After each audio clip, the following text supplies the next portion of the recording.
नमस्कार शेतकरी मित्रांनो, 2 फेब्रुवारीच्या सकाळच्या ठळक बातम्या.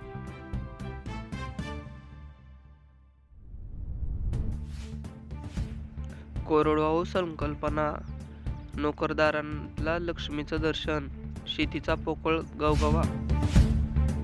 जिल्हा आखाड्यासाठी 1299 कोटीची मान्यता.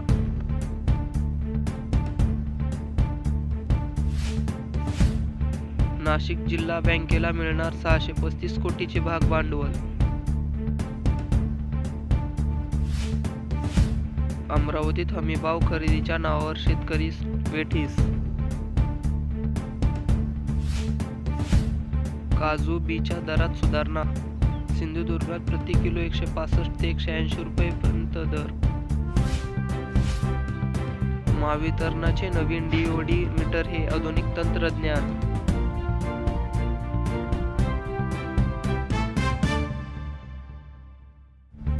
फेब्रुवारी महिन्यात थंडी कमीच राहणार.